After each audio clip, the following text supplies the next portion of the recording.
Kumuha ng XRM 125 2023 model DS. Ito ang tips ko sa inyo para panatilihing malakas yung hatak ng ating motor at hindi tayo magkakaproblema. Ayun. Yan, ito siya. Ito yung akin. In-upgrade ko na to. Siguro 3 days pa lang sa akin to. Pinalitan ko na ng pyesa bago ako naglabas ng XRM. May mga pyesa na akong pinalit dito at nakahanda na po.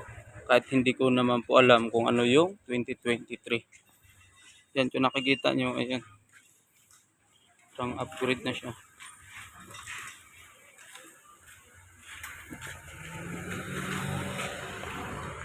Ito si ikot.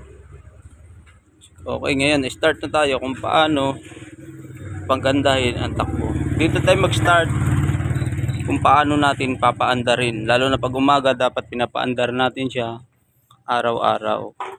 Diba? Ayun, yun. Pag on nyo ng switch niya para mandar, yan.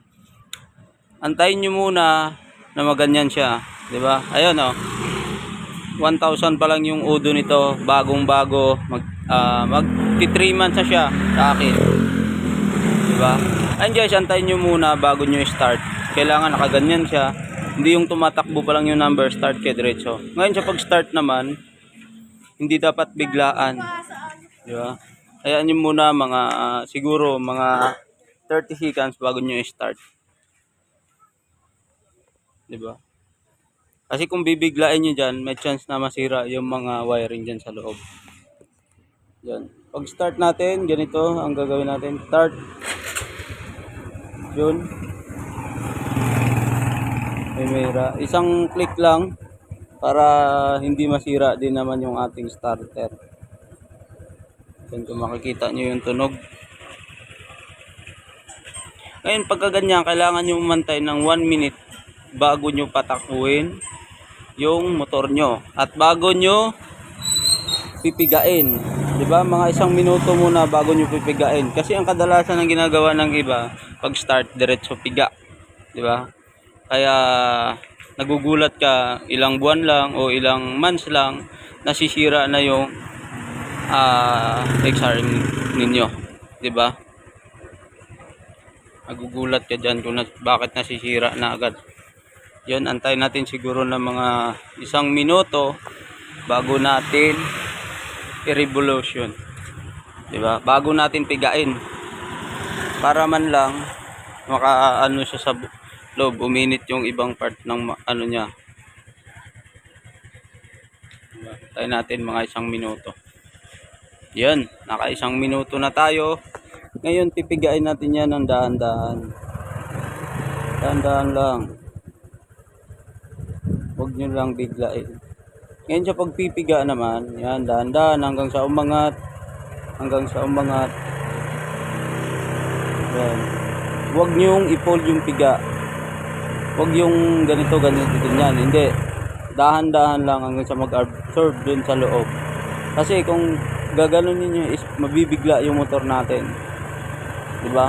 Mabibigla yung connecting doon sa mga wiring sa loob. Kaya isa sa mga kadalasan na may nasusunog, may naaamoy sunog, diba? Sa bago naman is natural lang talaga yan, mga ngamoy sunog yan sa una. Yan. Ngayon pagkatapos niyan, kahit hindi naman masyadong matagal, pwede na siyang ibalik. Ayan, ibalik nyo dahan-dahan. Bayaan nyo muna. After 1 minute again, saka nyo siya patakbuhin. Diba? Yung review natin sa ating XRM 125 FI. Diba?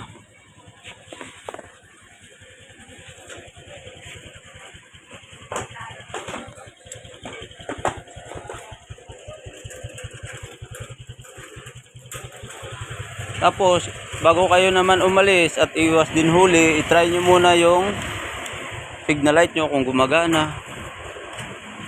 Diba? Yan, gumagana siya. Pati yung ilaw. Tapos, try nyo rin sa kabila kung gumagana din. Yan. Gumagana. Check nyo yung puwet. Kung gumagana yung kabila. Ayan, gumagana siya. Ang kabila naman.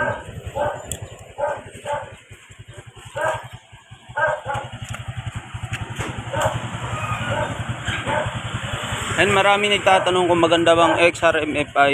Depende po yun sa taong nag-aalaga, diba? Sa next video ko gagawin ko, iano ko sa inyo kung gaano ba kaganda ang XRMFI sa mga natakot bumili ng XRMFI 2023. Nagawa ko ng video para dyan, diba? At una sa lahat guys, kapag napatakbo na kayo, is panatilihin nyo lagi ito para hindi humina at hindi umano yung hatak ng motor nyo, kaya nagugulat yung iba kung bakit. Isa sa mga dahilan, check nyo muna yung mga gasolina nyo. Diba kadalasan ng iba, kahit 1 bar, pinipilit pa rin yung motor nila para makaabot lang sa kanila, saka magpagasolina. Mas maigi guys, 2 bar or 1 bar. Pag alam nyo yung 2 bar o 1 bar na, dapat magpagasolina na kayo.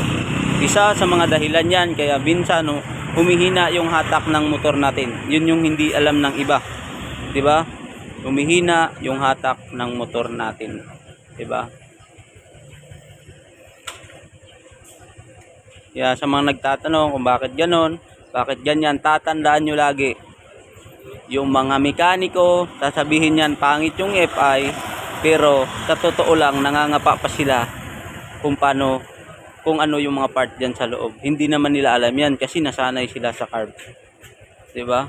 Sasabihin ng mekaniko ay pangit yung FI, wag ka dyan. Pero para sa akin sobrang ganda ng FI. At syempre Honda to, matipid talaga. And guys, wag nyong pabayaan na mangyari na 1 bar na lang, pinipilit nyo pa rin. Kasi isa sa mga dahilan yan, humihina yung motor mo. Kaya magugulat ka, 2 to 3 years, mahina na yung motor mo, mahina na yung hatak. Diba? Yun yung isa sa mga dahilan. Dapat 1 bar, magpagasolina ka na. Huwag mo nang pilitin yung sarili mo na antayin mo pang maging konti na lang yan sa loob. Kasi ang mangyayari dyan, kung konti na lang yan sa loob, may chance na masisira yung makina mo, masisira yung mga part ng ano doon. Kasi imbis na bubuela siya, kasi nasanay siya sa maraming gasolina, imbis na buboilo siya, hindi na siya makaboilo, at tapos hangin yung magiging ano niya, tapos yun masisira yung makina mo sa loob, 'di ba?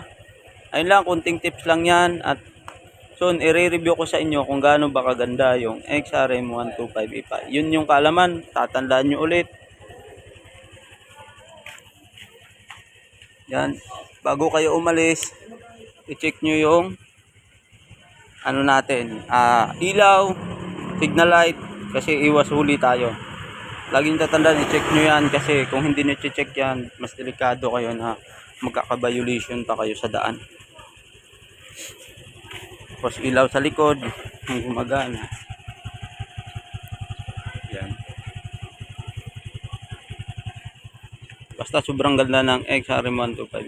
Laging tatandaan, sa gasolina, dapat pag 1 bar na lang yan, kung isa na lang, pag gasolina na kayo. Huwag nyo pang antayin. Pero mas maigi, 2, 2 bar. Full tank nyo na. Para iwas kayo, magtaka kayo bakit ang hina ng hatak ng motor ko, ilang buwan pa, ilang taon pa. Bakit ganito na yung hatak niya. Di ba? Isa din yan sa mga dahilan. Tapos, una sa lahat, pag binuksan nyo to, kung kaya nyo, kada buwan, buksan nyo tong cover niya, linisin nyo sa loob. Kasi yung mga alikabok dyan, puno na yan, hindi nyo alam na maapektuhan yung mga wiring dyan sa loob, at mamaya titirhan ng mga ano yan. Kaya ang ginagawa ko dito sa akin, kada buwan sinecheck ko siya kung okay pa ba yung loob niya. Pero nung chinek ko is marami po talaga siyang alikabok. Kaya ayun, para iwas naman kayo sa gastos, check nyo mabuti yung gasolina. Pag nag start kayo, wag nyo biglain, at yung iba hindi na nire-revolution, diretso na agad patakbo. Huwag kayong magmadali, kasi kung sa oras nagmamadali kayo, mas lalong lalaki yung babayaran nyo. Ayun, hanggang dyan na lang yung ano natin. Next review ko is sasabihin ko dito kung gaano ba kaganda yung XRM125FI.